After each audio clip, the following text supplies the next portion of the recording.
My name is Deborah, and for the past 3 years, I've been working myself to the bone. Overtime, weekends, holidays, I took it all. My coworkers thought I was crazy, always volunteering for extra shifts and never taking vacations.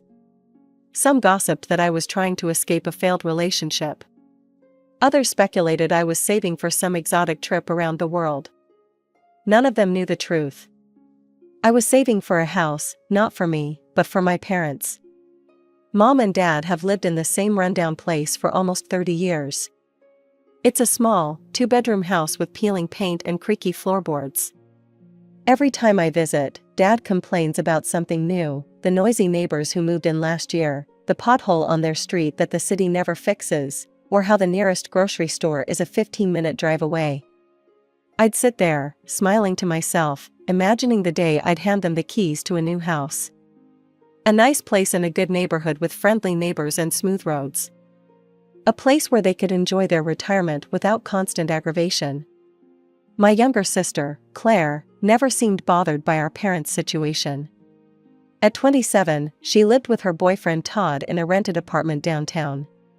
Claire had bounced from job to job since college, always chasing the next big thing.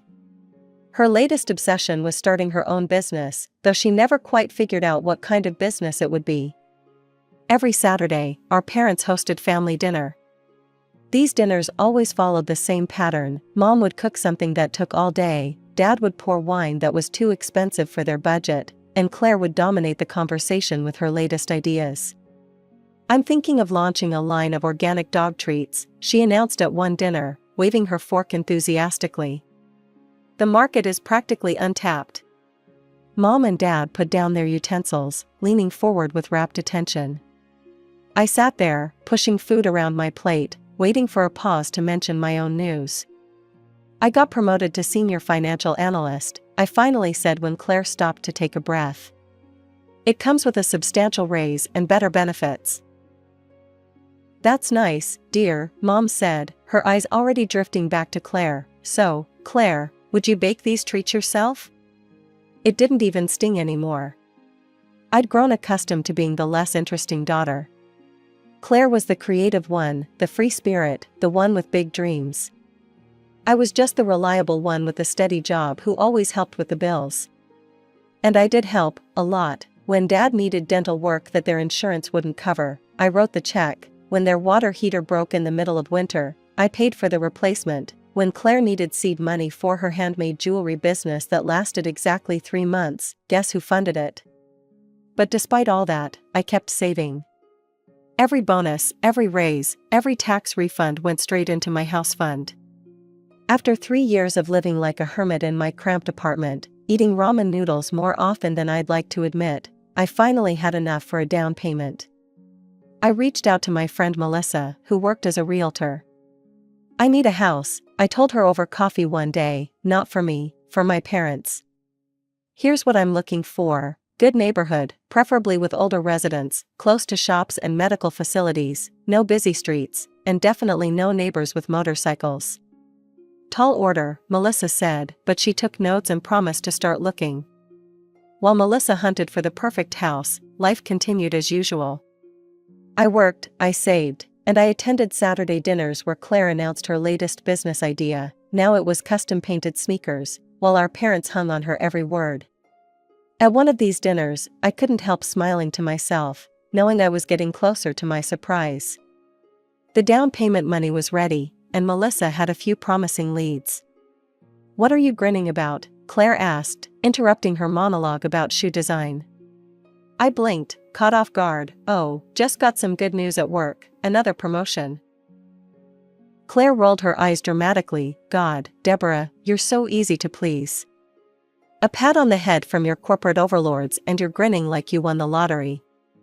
Meanwhile, I'm working on becoming independent. Todd and I have been developing a business plan for a boutique marketing agency. Once we get it off the ground, we'll never have to answer to anyone again. Mom leaned forward eagerly. "That sounds wonderful, sweetheart. How much would something like that cost to start?" Claire casually twirled her fork. "Around 200,000, give or take." Mom gasped. "That's a lot of money." "Where would you get that kind of money?" Dad asked. Then, as if choreographed, they all turned to look at me. I felt my face grow hot. What? Well, Mom said carefully, you've been doing so well at work, with all those promotions and bonuses you're always mentioning.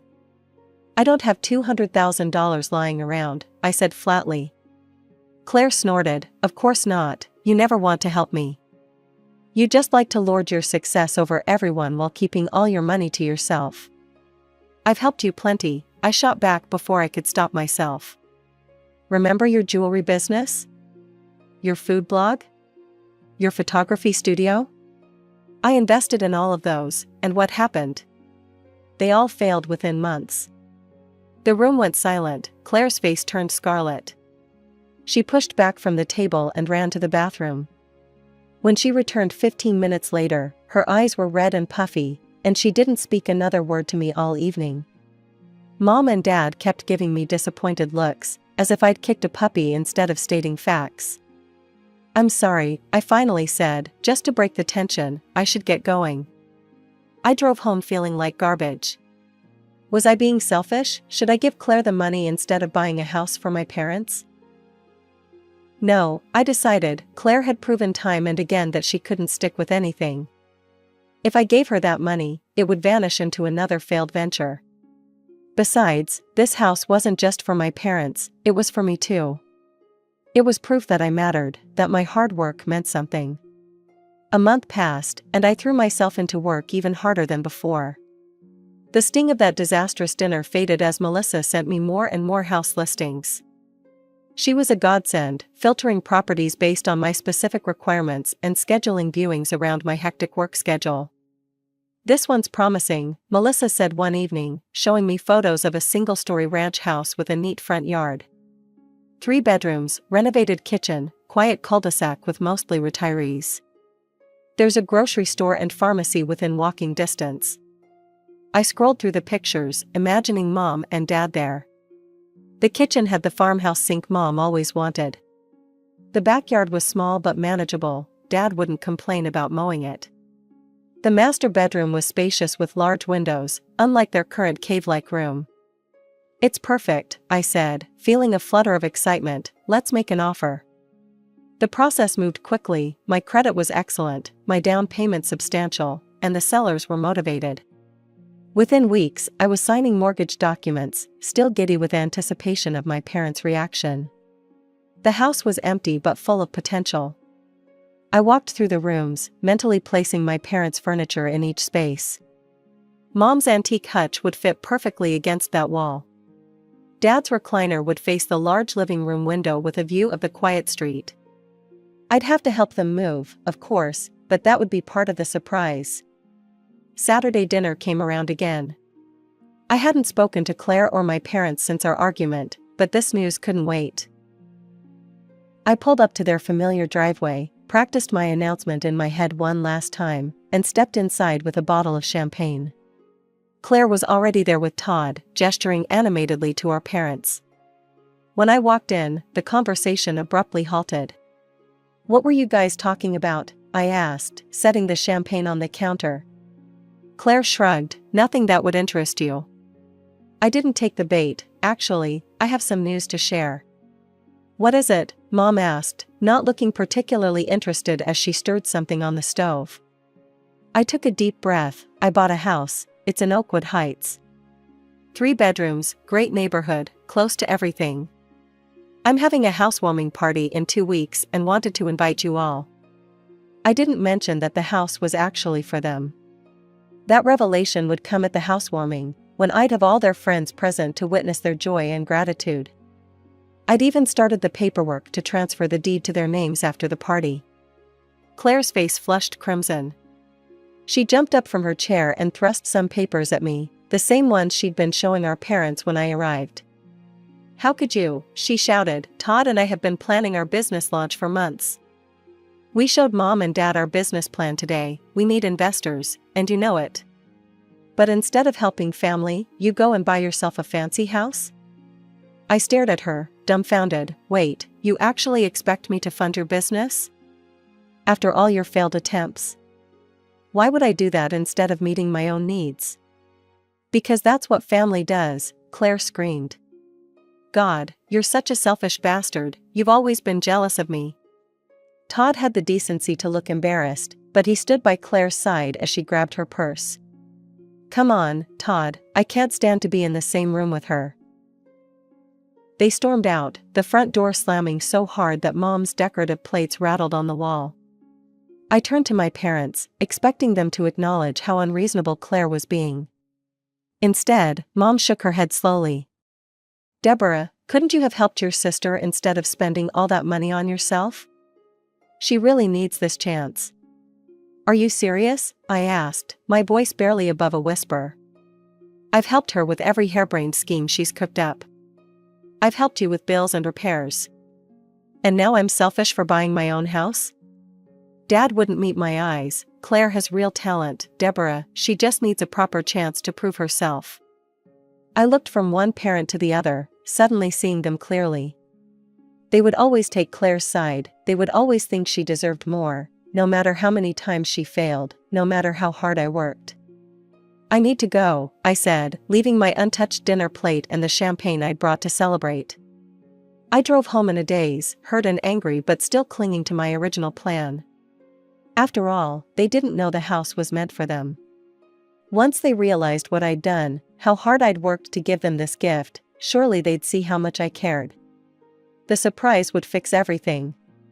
The next day, I went online and posted photos of my new house on social media, announcing my housewarming party. I tagged friends, coworkers, even distant relatives, everyone I could think of. The responses flooded in with congratulations and confirmations to attend. I sent a separate message to my parents and Claire, giving them the date and time. No response came, but I wasn't worried. They'd calm down and come around. They had to, this house was for them, after all. I spent the next 2 weeks painting, decorating, and preparing for the party. I chose colors I knew my mother would love and arranged furniture with my father's habits in mind. Every decision was made with them in consideration. Then, 2 days before the housewarming, I heard a sharp knock at my apartment door. When I opened it, Claire stood there, arms crossed and eyes blazing. We need to talk, she said, pushing past me into my living room. I crossed my arms. What do you want, Claire? She paced around my living room like she owned it, running her finger along my bookshelf, examining the framed photos of my college graduation. I want to talk about that house you bought. What about it? You need to sell it, she said flatly, turning to face me. Sell it and give me the money for my business. The way she said it, so matter of fact, as if I'd definitely agree, made my blood boil. Are you out of your mind? I'm not selling my house. Especially not to fund another one of your failed ventures. Claire's face darkened. Failed ventures? What the hell is that supposed to mean? It means exactly what you think it means, I said, finally letting years of frustration pour out. The jewelry business I gave you $5,000 for that lasted 3 months. The food blog I bought camera equipment for that you abandoned after 6 posts. The photography studio mom and dad helped you rent that you used twice before deciding photography wasn't your passion after all. Those were learning experiences, Claire shot back. Every entrepreneur has failures before they succeed. Right, and how many learning experiences are you entitled to at other people's expense? She stepped closer, her voice dropping to a dangerous whisper. You don't get it, do you?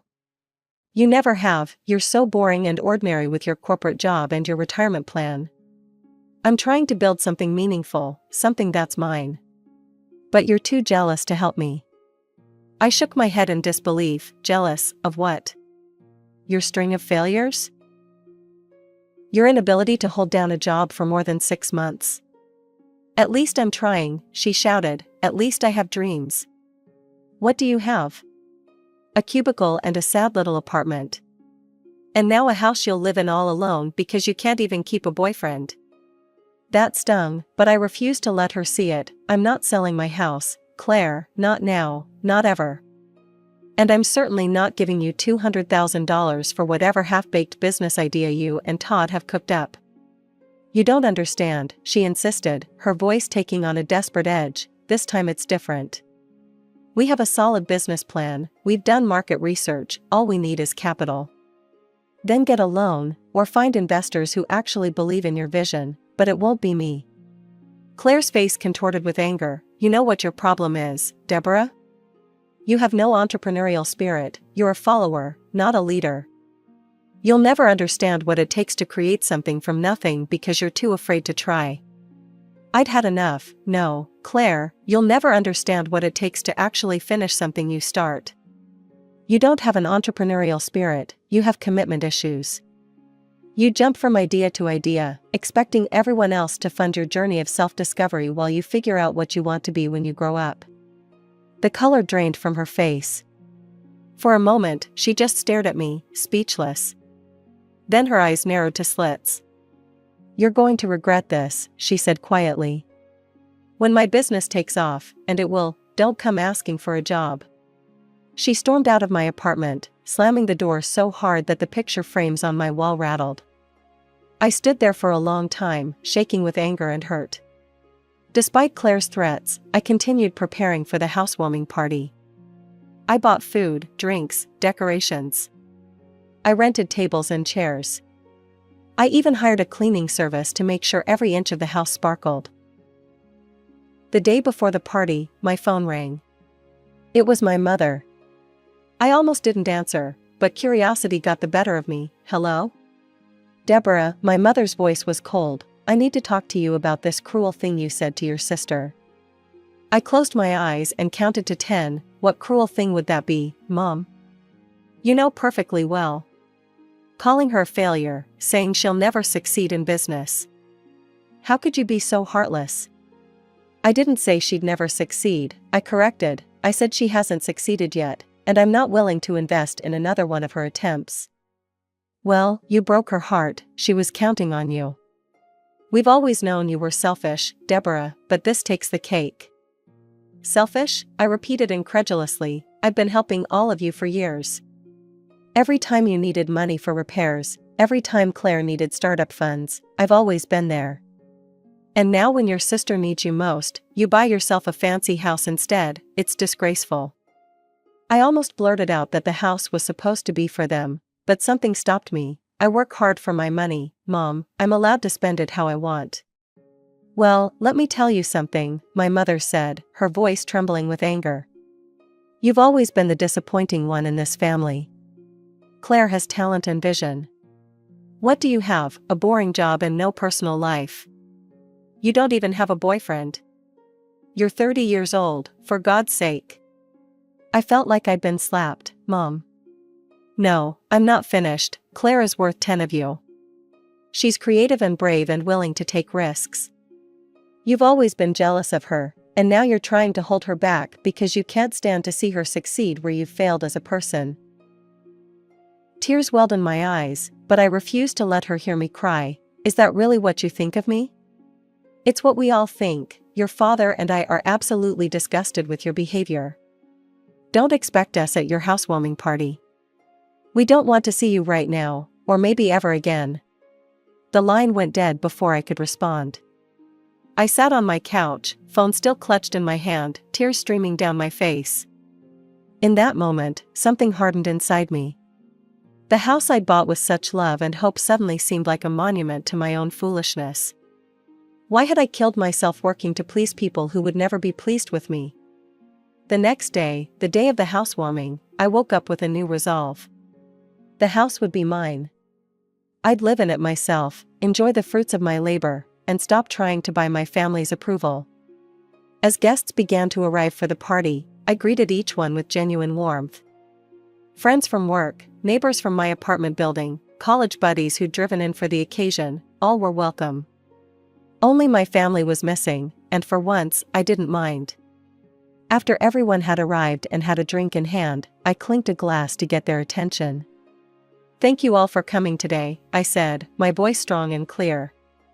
This house means a lot to me, but not for the reason some of you might think. I took a deep breath, then continued, originally, I bought this house for my parents. I worked overtime for 3 years to save for the down payment. I wanted to surprise them today by giving them the deed. Murmurs rippled through the crowd, a few people exchanged glances. But recent events have made me realize that this house should be mine. I've earned it, and I'm going to enjoy living here. The housewarming party continued late into the evening. By midnight, the last guests had left, and I was alone in my new house. The phrase still felt strange but increasingly right. I stayed up cleaning, arranging furniture, and imagining my future there. Around 1 a.m, my phone began to buzz with messages, all from my parents. "Deborah, we need to talk. Please call us back. We may have overreacted. Of course we'll accept the house." I laughed out loud at that last one. Of course they would. Someone at the party had obviously told them about my speech, and now they were backpedaling furiously. I didn't respond. Instead, I turned off my phone, made up the bed in what was now definitely my bedroom, and slept soundly for the first time in weeks. The next morning, I woke to sunlight streaming through windows that were mine. I made coffee in a kitchen that was mine. I sat on a porch that was mine and watched the neighborhood come to life. Then I heard a car pull into my driveway. My parents stepped out, each carrying a suitcase. Dad was also struggling with a large cardboard box. They marched up to my front door with the confidence of people who believed they already owned the place. I opened the door before they could ring the bell. "Morning," I said, blocking the entrance. Mom looked past me into the house. "Aren't you going to invite us in?" Dad asked, shifting the box in his arms. "That depends. Why are you here with suitcases?" Mom smiled brightly. "Well, to move in, of course. We got your messages from the party. We understand this was meant to be a surprise for us." I leaned against the doorframe. "Funny, because yesterday you were disgusted with me and never wanted to see me again." Mom at least had the grace to look embarrassed. I may have spoken hastily. "You know how I worry about Claire." "Yes, I know exactly how you worry about Claire. How you've always worried about Claire, how you've never worried about me." "That's not fair," Dad protested weakly. "Isn't it? You've taken every penny I've given you over the years without a second thought. You've watched me help Claire time and again. But the one time I do something for myself, you call me selfish and cut me off." "We were upset," Mom said. "You have to understand, Claire's dream means everything to her." "And what about my dreams? Did those ever matter to you?" My parents exchanged uncomfortable glances. "Of course they did," Dad said, "but you've always been so capable. Claire needs more support." "Well, she'll have to get it somewhere else. This house is mine now." Mom's friendly facade cracked. "You can't be serious. You told everyone you bought it for us." "And I told everyone I changed my mind. This house is in my name. I'm living here. We're your parents." Mom's voice rose sharply. "You owe us." "I don't owe you anything, not anymore." Dad set down the box, his face reddening. "This is ridiculous. We'll contest this legally if we have to. You promised us a house." "I never promised you anything in writing," I said calmly. "And I never told you about the house until after I'd already bought it. Good luck with that legal case." "You ungrateful," Mom started, but I cut her off. "I suggest you leave now. I have unpacking to do." "This isn't over," Dad said, picking up his suitcase again. "You're making a terrible mistake." "The mistake was thinking I needed to buy your love," I replied. "I won't make it again." I closed the door on their shocked faces, locked it, and leaned against it, heart pounding but resolve stronger than ever. Over the following weeks, they tried everything: guilt-trip texts, angry voicemails, flying monkeys in the form of relatives calling to tell me how heartbroken my parents were. I blocked numbers, limited social media, and focused on making my house a home. 6 months later, I heard through the grapevine that my parents had taken out a massive loan to fund Claire's business venture, some kind of artisanal pet food company. The business was already struggling, surprising no one except perhaps my parents and Claire. My house is now fully decorated, exactly as I want it. I've planted a garden in the backyard and joined the neighborhood association. I even started dating a kind architect who lives down the street. So much for being perpetually single. Sometimes I wonder what would have happened if I'd gone through with my original plan. Would my parents have appreciated my sacrifice? Would they have sold the house to fund Claire's business anyway? Would Claire have succeeded with more money behind her? Deep down, I know the answers. My parents would have taken my gift for granted, just as they always had. Claire would have burned through the money and moved on to the next great idea. And I would have been left with nothing but a mortgage payment for a house I didn't live in. Instead, I have this, a home of my own, friends who value me, and the quiet knowledge that I finally stood up for myself. The doorbell rings, it's my date, right on time. As I grab my purse and head out for dinner, I feel a sense of peace wash over me. This is my life now, and for the first time I'm living it for me.